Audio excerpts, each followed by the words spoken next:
And thanks for joining us for our Wheel and Anchor webinar about our upcoming trip to Tuscany and San Marino in the heart of north central Italy. We're going to be heading back there in October of 2025.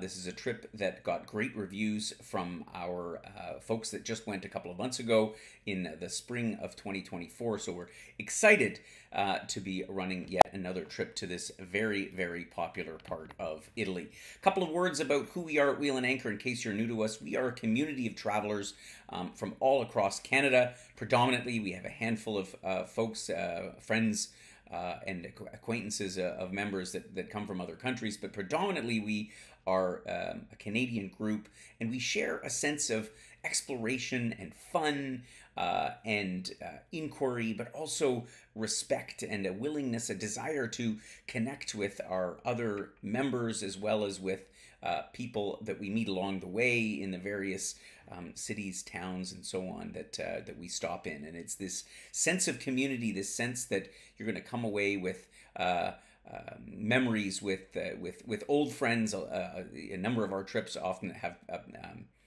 repeat members who've been on many trips, and other ones you'll come away with some new friends and travel companions for upcoming adventures.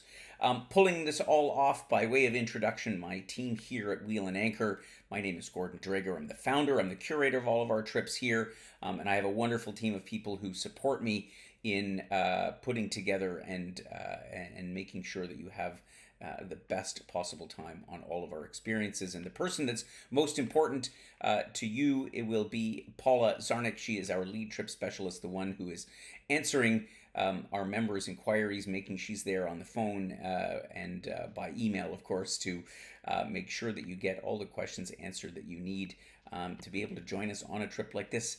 Today, on this webinar, we're going to be talking to you all about this beautiful region, as I mentioned, central north Italy.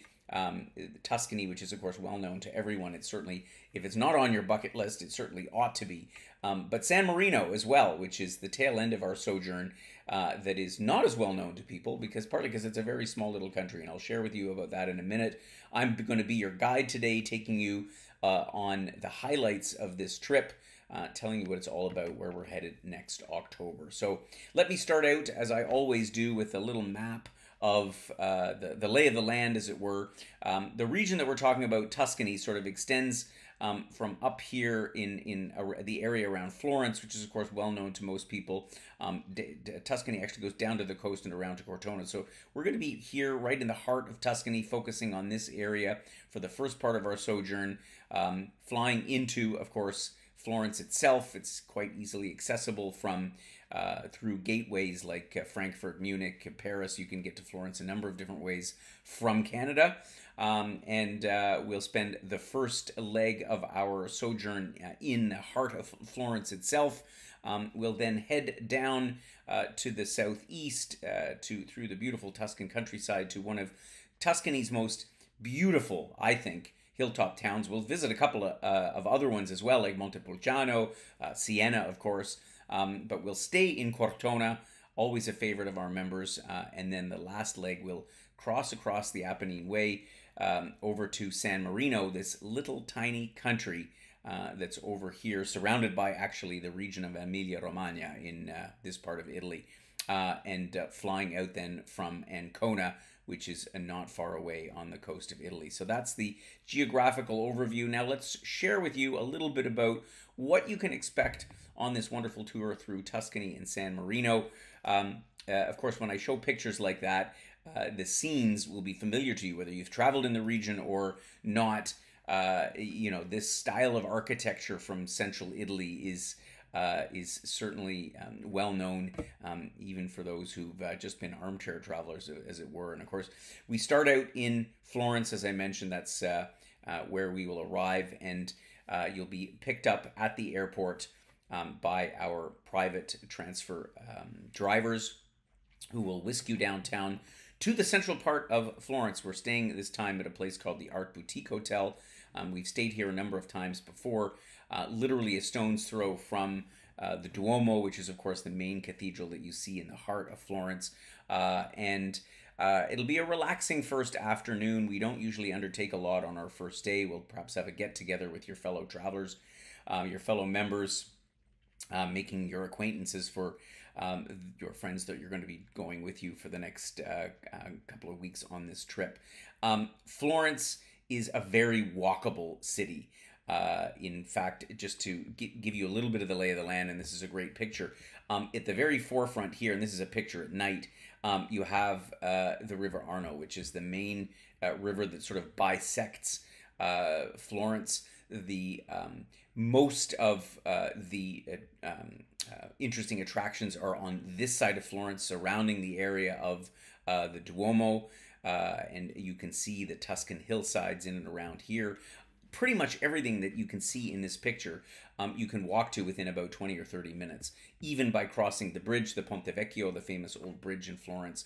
And that makes it ideal because we do feature a lot of time for you to explore on your own. And I think you'll see as we go through the days here, it's a great hybrid program because there's so much to explore beyond the guided elements of our trip, which are of course very important because they will often inspire you to the things that you sort of want to do along the way. The first day, of course, we're going to basically orient you, take you around, show you the highlights of the city, show you where the Duomo is. We don't actually do a guided tour inside the Duomo as part of our tour. We leave that to you as to whether or not that's of interest to sort of take on in your leisure time. And as our guide, Angela, she's our consistent guide in Florence. She's a wonderful, wonderful person, incredible wealth of knowledge. She'll say that there's good times and bad times to go, and you'll see that on your first day because there's a huge lineup that goes halfway around the cathedral at most times of the year. And so it's well worth going inside. It's just a matter of planning your timing if you're somebody that is interested in that. And again, we're spending 5 nights in Florence, which on one hand seems like a lot of time, but there's so much to see that you'll want to plan out the things that you really, really want to do. I've myself have been once inside the Duomo, but it was like 25 years ago, and sort of like I've been there, done that, and not, which is not to say that it isn't very, very impressive. It's just that I always find something new to explore. We'll visit Piazza della Signoria, which is the access, the gateway to the Ponte Vecchio. As I mentioned, this is the main bridge, the partly covered bridge with all of the fancy jewelry stores that line both sides, that goes over the river to the other side of Florence. And we'll discover all of the different piazzas and so on. And you'll learn so much in that first few hours from Angela that, as I say, you'll sort of start to think, oh, have I actually got enough time here? But I think actually this duration is perfect. We'll head out for a welcome dinner, the first of many feasts that we'll have in Tuscany as we enjoy our 5 nights here. The next day we're going to take in the Uffizi, and the Uffizi, of course, one of the most celebrated, one of the most important art galleries in the world. It's considered to have one of the top 10 art collections. I mean, you've got all of the famous artists, certainly the Italian ones, but other European masters, Botticelli, Birth of Venus, La Primavera. I mean, these are some of the works that people come extra just to see inside the Uffizi. You're going to take a fairly leisurely stroll. It's a preset time. We arrange all that for you, and Angela will meet you and your host at the gateway to the Uffizi because all of the entries are timed in 15-minute segments, and she will take you through. You cannot see the whole gallery in one go. Again, it's not quite the Louvre, but it is huge, depending on the degree of your interest in art. And this is, again, a very important point, because having an Angela to explain and tell you a story about the various pieces, how they're linked together, how the artists are linked together. Sometimes they're from different generations. It is remarkable. And this is something that I do almost every time I go to Florence, because I never stop learning something about the connection to history. I mean, it's art, but it's art history. And this is what makes a guided tour by somebody like Angela. And I challenge you to ask her a question that she can't give the answer to. And I've had members come back and say it is remarkable how much she knows. And there's a huge benefit to that. So this is definitely a highlight of the trip, the Uffizi. After we've looked around for a few hours, and you can stay inside as long as you want. Once you go out, then you have to get another ticket to go back in again. So if you are someone, and we've definitely had members that have come on this trip who are, you know, specialists, maybe they studied it in school and they want to take more time, you can spend as much time as you want once you're inside. Nevertheless, after a good couple of hours in the morning exploring sort of some of the main points of the gallery, we'll head out for a delicious lunch, and then you'll be free again to explore some of the streets, some of the gelato, and some of the shoe stores, and some of the many other things that Florence is so famous for. We'll spend one more day looking at the other most important gallery. And I say this sort of with a grain of salt because, of course, Florence is full of galleries and museums that, again, you'd probably have to spend a whole month there to actually take them all in. Galleria dell'Accademia, of course, famous for the statue of David by Michelangelo that you see pictured here. This is, of course, you see in this picture, it seems like there's hardly anybody there. That never happens. There's always a gang there. We try to time it so that there's sort of less of a crowd, but there's always a crowd gazing up at this masterpiece of David. And there's so much more beyond it. I mean, again, people come here specifically for the statue of David, but you will learn so much once again from Angela, who will then explain why the Galleria dell'Accademia, how did that difference from Uffizi, which is, of course, the offices of the Medici back in the day. It's all of the tying all of these bits together. The role that the Medici family had in, essentially the building up of Florence and some of its most dramatic buildings is what you can expect. And as per usual, and this is now our tried and true formula for Florence, we spend a half a day the morning, then we'll let you go on the case of this day for lunch, because at this point you'll probably have some places you want to explore on your own. We'll tell you what direction to go in, where not to have the tourist lunches. So we always say not within about a kilometer of the Duomo is not the ideal place to eat. Where the locals go. All of that information will be shared with you so you can get the most out of your experience in Florence.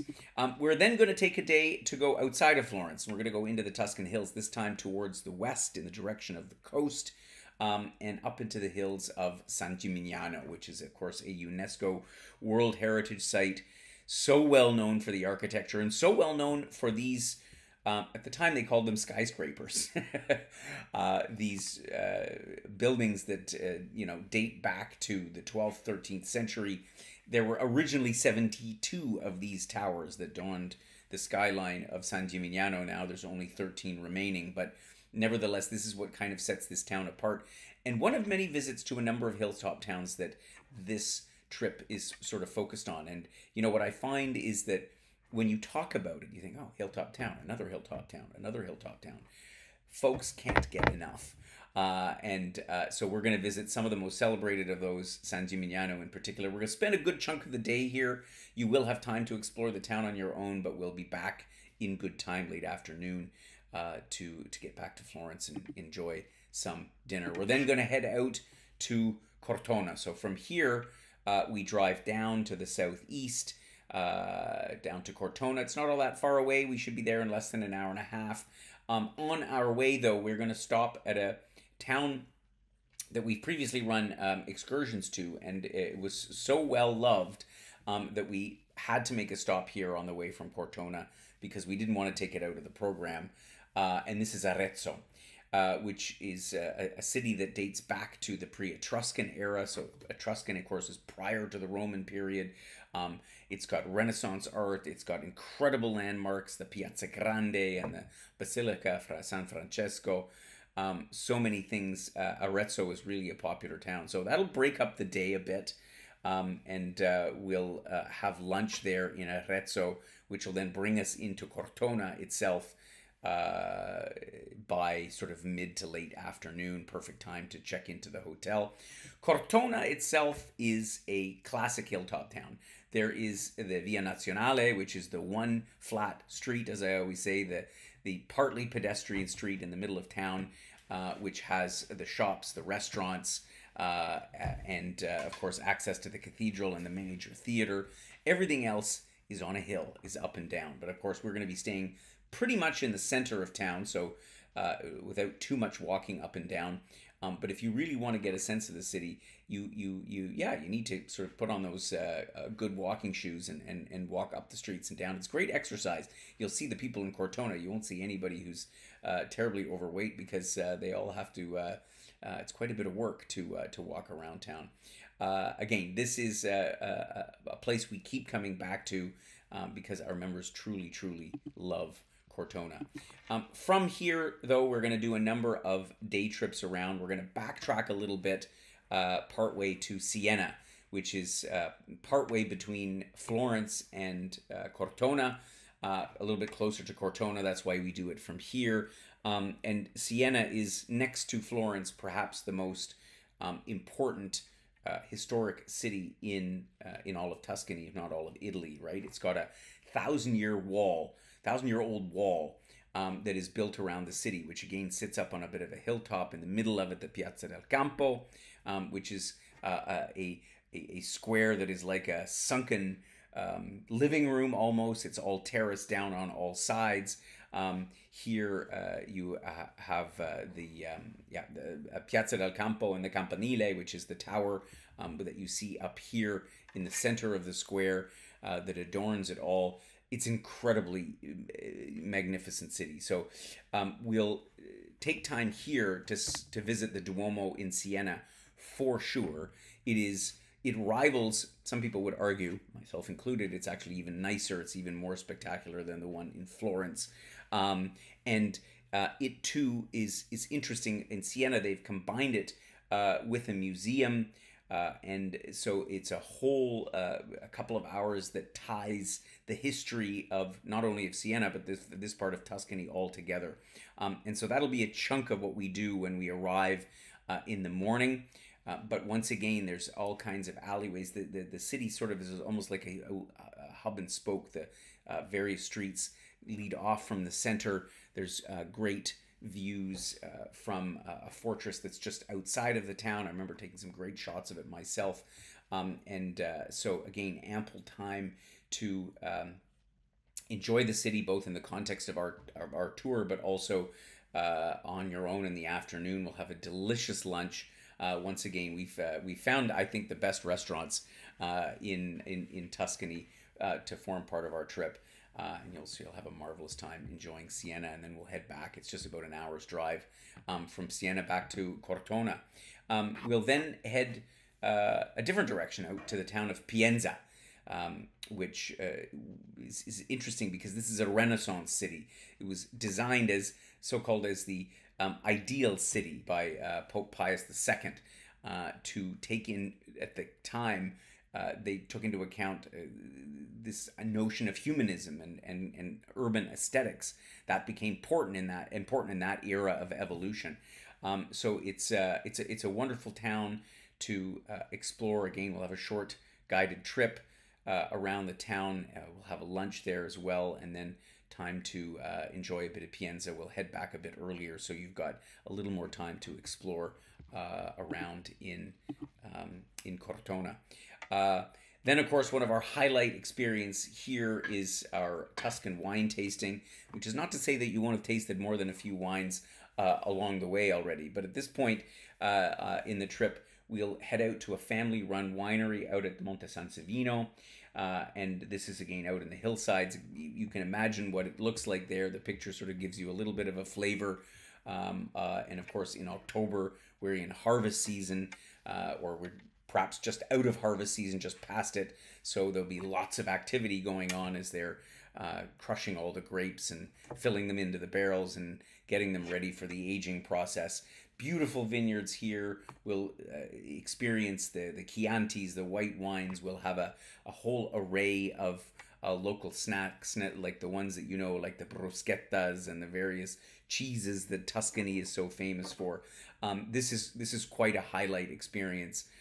because everybody likes to be out exploring and tasting all the different wines that Tuscany is so famous for. This will be a day where dinner is at your leisure, and probably will be a cracker or two, maybe left over from lunch, because it will be that kind of a day. We'll do one more day trip from Cortona out towards Montepulciano. This is a little bit to the west, about 40 minutes or so from Cortona. And you'll recognize the name, of course, as being yet another center of wine. There's wine vineyards all around Tuscany, and in Cortona is no different, this area.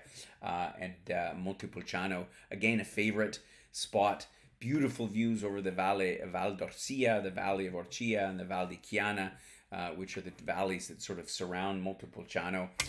We have a favorite little cafe bar that we like to stop in. There's always a good time had there. Who knows, they might even offer you a limoncello in there, even if it's 10 o'clock in the morning. But you'll have a lot of fun. They have a very friendly sort of atmosphere here, and we know some of the local folks. And that makes the experience of checking out Montepulciano all the much better. Once again, we have a great little restaurant here that we have in a cellar that is, once again, gets rave reviews from all of our members. I won't divulge any more about Montepulciano than that. We'll then wave goodbye to Cortona and make our way to San Marino. So now we leave Tuscany. And this is the San Marino part of our trip, where we're going to spend the last few nights. What is San Marino? Well, it is one of the oldest republics in the world, actually. And it's also one of the smallest. I think it's the fifth smallest country in the world, if my memory serves me correct. It's a postage stamp. And you know, there's a lot of history, and I'm not going to go into the history lesson today about how San Marino sort of came to be. But it is an independent country. It comes with its own license plates, its own postage stamps, not its own currency, mind you. Of course, they're on the euro, just like surrounding Italy. But it's a neat spot. A lot of the tourism in San Marino is day tourism from the coast. People drive up from Rimini on the Adriatic coast of Italy and come up for the day. It's known for as a duty-free haven, being a little country. They can sell goods without tax. So that's always good for the shopper in you. And we are going to be staying at the Grand Hotel again in the center. I mean, it's not a very big place to begin with. But once again, it is also a republic that is a country that is largely, the whole city is built on a hill. So we'll check in and enjoy a bit of time in San Marino. I was just looking through the feedback on folks' experience, and they really, really enjoyed San Marino. In fact, some stated that it was their favorite part of the trip because it's so different, because it's a bit of an anomaly to have to, spend a few nights in a tiny country like this, and talk to the local people about what's it like to be a San Marinite.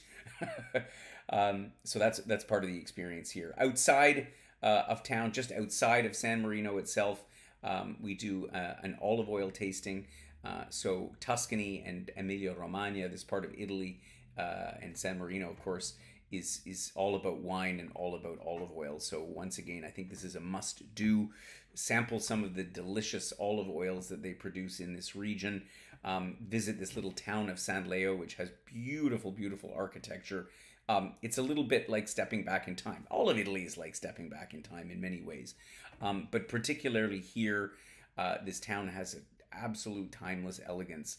And you'll also see, undoubtedly, there'll be a few bottles that are sort of smuggled back to Canada as part of our experience in San Leo. To round out our trip here, we're going to do a pasta making class. I think it's a perfect way to sort of come to the end of the trip, because it's nice to leave with some tips and tricks about how to make the delicious food that we all so know well in Italy. And we're mostly accustomed to buying our pasta in the grocery store, but actually it takes a little bit of effort, but let's face it, for most of our members, they have the time, and so you can learn how to make pasta in Sant'Arcangelo. You're going to get your hands dirty, just like here in the picture. and be shown about the various different shapes. As you know, there are a million different types of Italian pasta. What differentiates them, the different kinds of flour, the other ingredients that are added into it, besides, of course, water and eggs, and or not eggs, depending on the type of pasta that it is, and how the different ones are formed, so that they actually do all have a little bit of a different taste. It's quite a remarkable experience. And the town itself, Sant'Arcangelo di Romagna, which is, of course, in, as I say, the region of Emilia-Romagna, which is what surrounds the country of San Marino. And when all is said and done, it'll be time to wave goodbye to San Marino, to Italy. We'll bring you down to the airport in Ancona. I know some of our members continued on for their own adventures in other parts of Italy. You can, a few hours, you can be up in Venice, or you can be further south in Bari, in Puglia, or you can fly elsewhere in Europe. It's quite easy. And that will wrap up our trip through Tuscany and San Marino. I'll give you a few of the overview, a little bit of the overview of the program. Of course, I encourage you to read our trip itinerary in great detail. There's a lot more information there than I've provided you on this webinar. So this trip, again, October 2nd to the 15th of 2025, being offered at what I think is reasonable prices we can make it for the incredible experience that it is. I think that the feedback we got was that it was absolutely value for money. So pricing here shown in Canadian dollars. If you are able to sign up early, then we can give you a couple of $100 back. That enables us to, that's the deal we have with some of our hotels, that when we secure early bookings, they give us a bit of a break, which we pass on to our members. Lots included in this program. Again, the program itinerary, the digital brochure that we put out has all of this. So please do take a look at that. But your transfers, 13 nights of accommodation, 5 in Florence, 5 in Cortona, and 3 in San Marino comprise this program. Again, this is accommodations that we've used over and over. They are very known to us, and we get good feedback. Otherwise we wouldn't go there.